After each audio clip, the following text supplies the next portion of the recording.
मैं ज्ञान की कोई कविता नहीं करता साहब।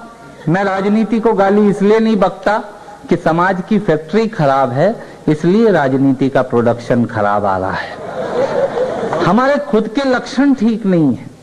55 साल पहले मेरे दादाजी लोटा लेके जंगल जाते थे। वो काम मैंने घर में करवा लिया। अब अटैच्ड तकिए से 3 फीट दूर करता हूं वो काम, जो काम मेरे दादाजी लोटा लेके जंगल में जाकर करते थे। जो काम मेरे दादाजी घर में बैठ के करते थे भोजन करने का, वो मैंने जंगलों में ढाबों पर जाकर शुरू कर दिया। मित्रों, घर का काम जंगल में हो रहा है, जंगल का काम घर में हो रहा है। ये हमारी 55 साल की प्रोग्रेस। समझ में आ रही हो तो ताली वाली बजाते रहना। 55 साल हो गए देश को आजाद हुए।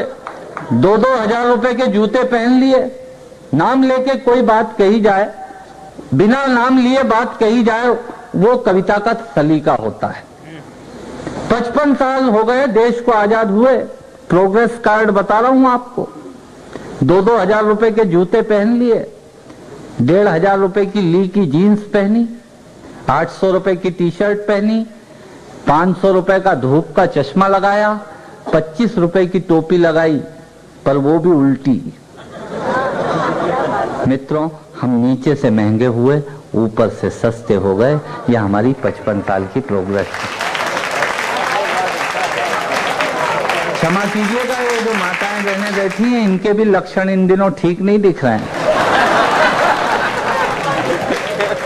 10 रुपए का चमड़े का बक्कल, हेयर बैंड, क्लिप सिर में लगाती हैं, चमड़े का 10 रुपए का। और 5,000 रुपए तोले का सोना जब इनकी पैर की उंगलियों में पहुंचा, तब मुझे लगा कि हम नीचे से महंगे हुए, ऊपर से सस्ते हो गए। यह हमारी 55 साल की प्रोग्रेस है। हमने इनसे कहा था बाल बढ़ाइए, नाखून कटाइए, इन्होंने नाखून बढ़ा लिए, बाल कटा लिए। यह हमारी 55 साल की प्रोग्रेस है। तब कहना चाहता हूं, कुत्ते को घुमाना याद रहा और गाय की रोटी भूल गए।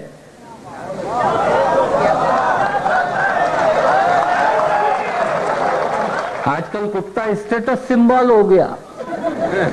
आप अच्छी कॉलोनी में जाके किसी का पता पूछिए।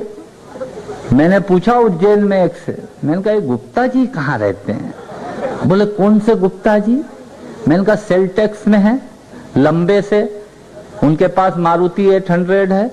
बोले नहीं पहचानता सर। उनका बच्चा पीछे से निकल के आया, बोला अच्छा अच्छा, वो अंकल जिनके पास 2 कुत्ते हैं।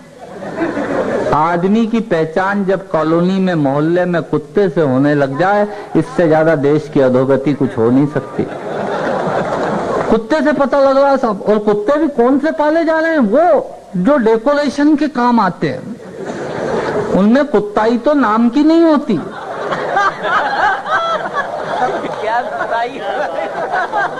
उससे ज्यादा कुत्ताई तो उसके मालिक में होती है। वो कुत्ता पाले जा रहा है। कम हाइट के वो इतने बड़े बड़े बाल आगे, इतने बड़े बड़े बाल पीछे, सफेद कलर के, वो लेके एक मैडम खड़ी कटे हुए बाल वाली, वहां सरवटे बस स्टैंड इंदौर में। वहीं पास में एक लड़का खड़ा, मेडिकल रिप्रेजेंटेटिव, दवाई का एजेंट, बैग लेके। उस कुत्ते ने उस भाई साहब का पेंट का नीचे वाला हिस्सा मुंह में दबाया तो उसने छुड़ाया। उसके बाद बैग खोल के क्रैक जैक बिस्किट का पैकेट निकाला और 2 बिस्किट खिलाने लगा। मैंने कहा भाई साहब इसने पेंट पकड़ा, आप इसको बिस्किट खिला रहे हैं? वो बोला दरअसल बात ये है, मैं इसको लात मारना चाहता हूँ। तो मैंने कहा उसमें बिस्किट का क्या योगदान? बोला मैं देखना चाहता हूँ इसका मुंह किधर है और पीछे वाला भाग किधर है। ऐसे कुत्ते पाले जा रहे हैं।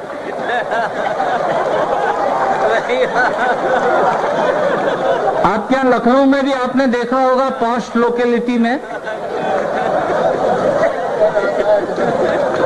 अच्छे अच्छे बोलने से काम नहीं चलेगा। एक बार जोरदार तालियां बजा दीजिए ताकि मैं समझ जाऊंगा कि आपकी समझ में आ रही है। मैं आपको बता रहा हूँ, कुत्ते जब सवेरे अपने मालिक को घुमाने निकलते हैं, हाँ कुत्ता आगे चलता है, मालिक उसके पीछे पीछे, वो जिधर जाता है वो उधर जाता है। ये आदमी के को खाने को रोटी नहीं मिल रही उस देश में जब कुत्ते डबल रोटी और मक्खन खाते हैं, तब कहना चाहता है एक व्यंगकार। सुनिएगा, बात की तह तक पहुंचे तो तालियां बजाकर मुझे भी आशीर्वाद का हक है मुझे लेने का। सुनिएगा, कुत्ते को घुमाना याद रहा और गाय की रोटी भूल गए, पार्लर का रास्ता याद रहा और लंबी चोटी भूल गए, फ्रिज कूलर याद रहा पानी का मटका भूल गए, रिमोट तो हमको याद रहा बिजली का खटका भूल गए, बिस्लेरी पानी याद रहा और प्याऊ का पानी भूल गए, अरे टीवी सीरियल याद रहा पर घर की कहानी भूल गए। टीवी सीरियल याद रहा पर घर की कहानी भूल गए। भूकंप में हजारों मरे गुजरात में, कोई नहीं रोया। होली के कपड़े पहुंचा के हम दानवीर कर्ण हो गए। अहमदाबाद में 12 किलोमीटर लंबी ट्रकों की लाइन लगी, कपड़े पहुंचाए, रोया कोई नहीं। पर तुलसी का पति मिहिर मर गया तो पूरा देश परेशान हो गया। टीवी सीरियल याद रहे पर घर की कहानी भूल गए, हेलो हाय तो याद रही पर नम्र प्रणाम भूल गए। आजकल लोग प्रणाम ऐसे करते हैं जैसे घुटने छू के एहसान कर रहे हो। हेलो हाय तो याद रही पर नम्र प्रणाम भूल गए, हिल स्टेशन याद रहे पर चारों धाम को भूल गए, अंकल आंटी याद रहे पर चाचा मामा भूल गए। अंकल आंटी याद रहे पर चाचा मामा भूल गए, बरमूडा तो याद रहा पर फुल पजामा भूल गए। बरमूडा तो याद रहा पर फुल पजामा भूल गए। और जिन दो पंक्तियों के लिए आज पंक्तियां लिखी हैं वो पंक्तियां आप तक पहुंचना चाहती हैं। पंक्तियां यदि तालियां मांगे तो तालियां दीजिएगा। मैं कहना क्या चाहता हूं सुनिएगा। हेलो हाय तो याद रही पर नम्र प्रणाम भूल गए, हिल स्टेशन याद रहे पर चारों धाम को भूल गए, अंकल आंटी याद रहे पर चाचा मामा भूल गए, बरमूडा तो याद रहा पर फुल पजामा भूल गए, अरे दोस्त यार सब याद रहे पर सगे भाई को भूल गए। दोस्त यार सब याद रहे पर सगे भाई को भूल गए, साली का जन्मदिन याद रहा पर माँ की दवाई भूल गए।